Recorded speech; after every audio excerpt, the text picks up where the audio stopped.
Estos cuentos.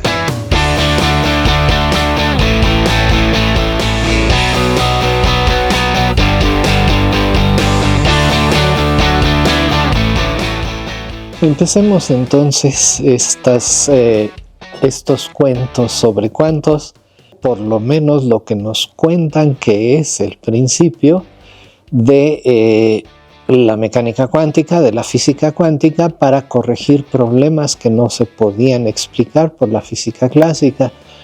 Y el concepto central para todo esto, estos cambios, es el de cuerpo negro. Cuerpo negro que fue introducido como concepto, es un concepto físico introducido por Kirchhoff en 1860 y a final de cuentas es un sistema, un cuerpo físico que es un perfecto absorbedor de toda la radiación. Entonces toda la radiación que le llega la absorbe, no refleja nada, no transmite nada. Es una idealización, no existe en la realidad.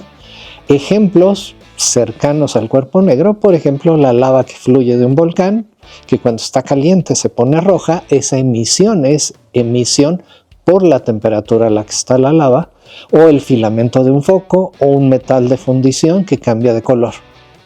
Y bueno, a partir de la postulación de la existencia del cuerpo negro, hubo esfuerzos por entender, y el mismo Kirchhoff dice, debe haber una fórmula general que explique la radiación que emite el cuerpo negro. Quiere decir a qué colores y con qué energía emite para cualquier temperatura a la que esté el cuerpo negro.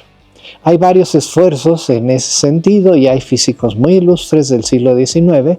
Stefan y Boltzmann hacen una deducción de la cantidad de energía que debe emitir el cuerpo negro y demuestran que crece mucho con la temperatura. De hecho, crece como la cuarta potencia de la temperatura. Si yo le multiplico por 2 la temperatura, la cantidad de energía se multiplica por 16 que se obtiene.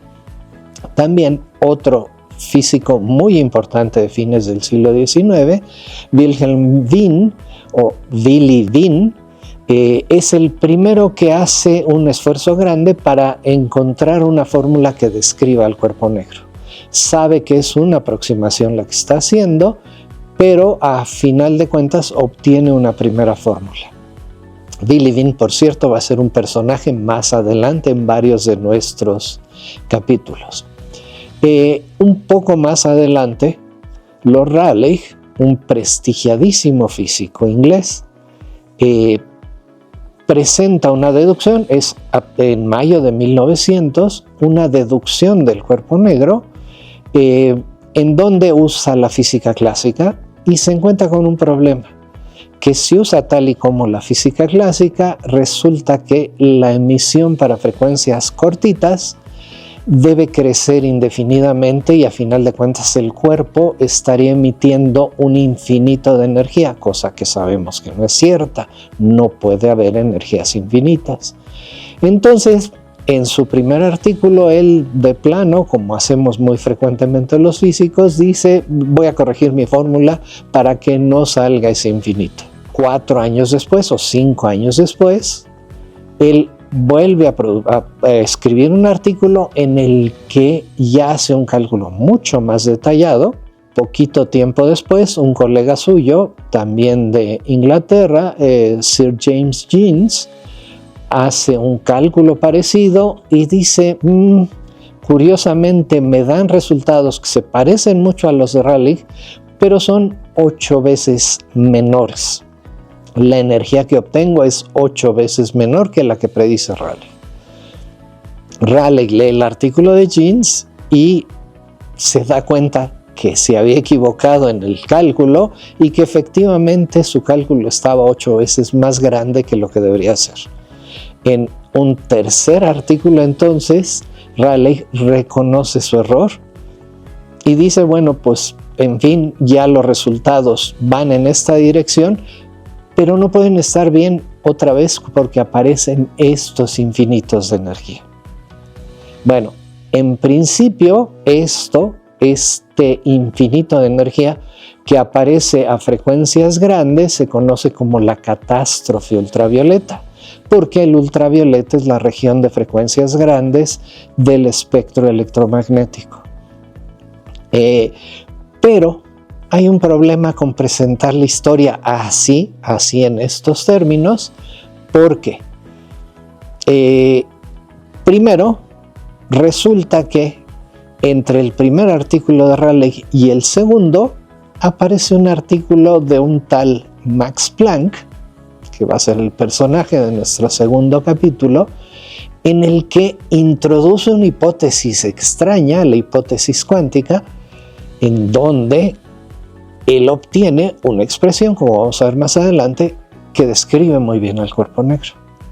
Después, en 1905, que es el mismo año de los siguientes trabajos de Rayleigh y Jeans, aparece otro artículo de alguien que también es probable que conozcamos, un tal Albert Einstein, en el que deduce de nuevo la expresión de Rayleigh y Jeans y también dice, este tiene un problema porque da energías infinitas. Y además, el término de catástrofe ultravioleta no se aplica sino hasta 1911. Entonces, ¿cuál es la explicación? O sea, ¿cómo pasó todo esto? Pues uno podría pensar que entre los trabajos de Wien a fines del siglo XIX y los trabajos de Einstein y Planck, hay toda una confusión inmensa sobre realmente qué es el cuerpo negro y cómo se puede describir.